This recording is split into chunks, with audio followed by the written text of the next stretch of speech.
I'm Sean Chopla. You are cooking with Kajindian, and it's finally soup weather. So today I'm going to be showing you how I make pozole.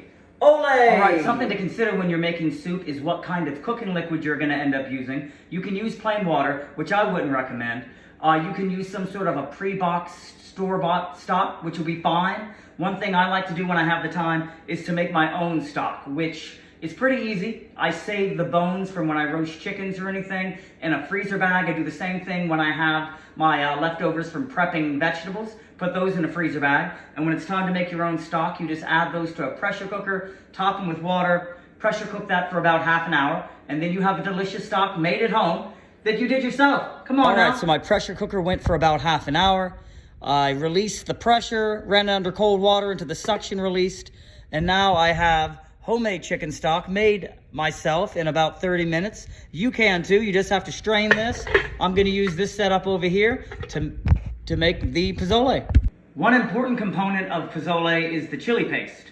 And you can find this, I'm sure, online or in a store somewhere, but it's easy to make, and you will use this for so much more than just pozole. You can use it in chili, in taco meat, anything Southwest, a ton of marinades. It stays good in the refrigerator for a long time, and I'm going to show you how to make homemade chili paste, Kajindian style. All right, so making the chili paste is actually pretty simple. I have a little over an inch of water in a saucepan here that's starting to boil.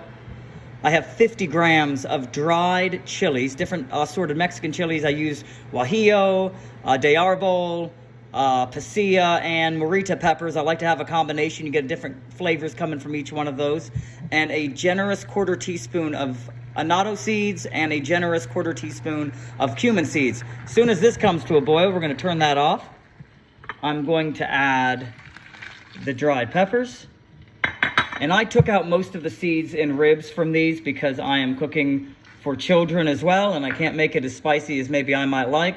Everyone has to eat it. You let this sit for about half an hour, and then we puree this into a paste. All right, so here in this Ninja Bullet, we have the rehydrated dried chilies, the cumin and annatto seed, about a third cup of the reserved cooking liquid.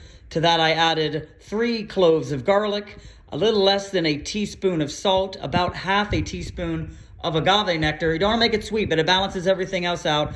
And you might be thinking, why is a carrot in there? Ladies and gentlemen, that is the secret ingredient. It is fresh turmeric, and that is a little sweeter and less bitter than its dried counterpart. I really like it in this chili paste.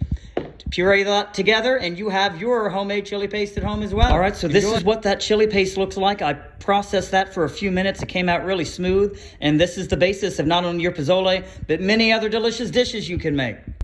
So the meat I'm using is about 4.5 pounds of pork butt. I highly recommend using pork butt or pork shoulder, something that takes a long time to break down. A lot of intramuscular fat, so it becomes tender when you stew it down. Cut into 1-inch chunks. Gonna throw that in the pot along with the chicken stock we made. So we have our pork in the chicken stock. To that, I added a whole onion that had been quartered, 5 cloves of garlic, 2 bay leaves. Gonna leave this on high until it comes to a boil, then reduce it to a simmer. Let this go for about an hour and a half, and you wanna skim off any bubbles or anything, any funky stuff that comes to the top.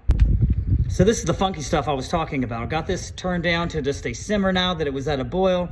You see all this foam that started to form on the top. You want to remove all that. That'll really make the end product a whole lot better if you make sure to keep this clean.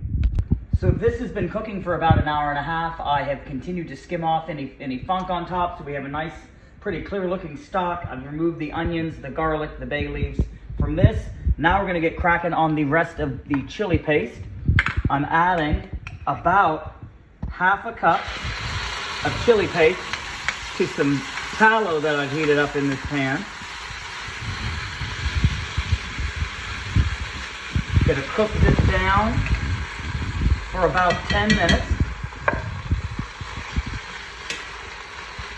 I'm also going to go ahead and add a few cloves of garlic that I minced up really fine.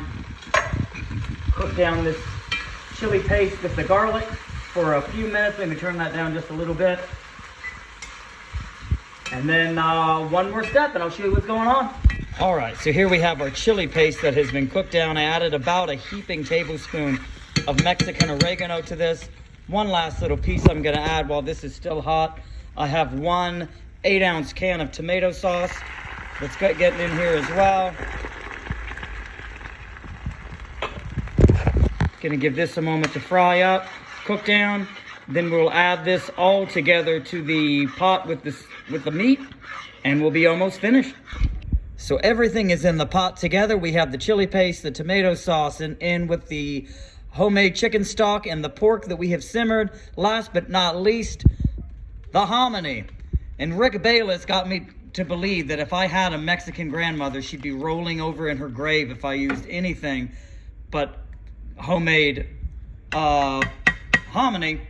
Turns out I have it on very good authority that all the abuelitas use canned hominy. So you can use canned hominy. I have 3 cans there that I rinsed and drained. And now just gotta let this come together and we got our soup.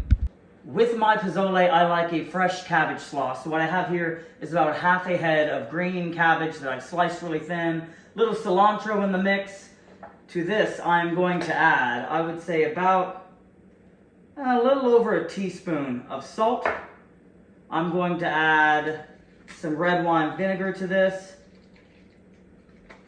Also the juice of 1 lime.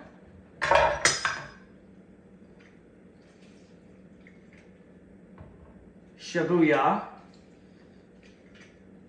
And I'm also going to add a little bit of turmeric. Not very much. Just a little bit here.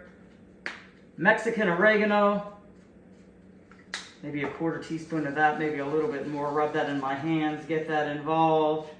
And gonna give that all a mix. People freak out on the internet when people use their hands for stuff, so I'll use a glove, just so people don't lose their minds at home. People have been cooking with their hands for a long time, people.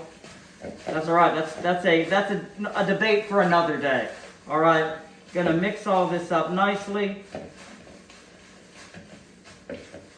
And you want to let this sit for a couple of hours if you can. It tends to get better as it sits a little while. And it tastes delicious with pozole or any of your spicy Mexican soups. Enjoy.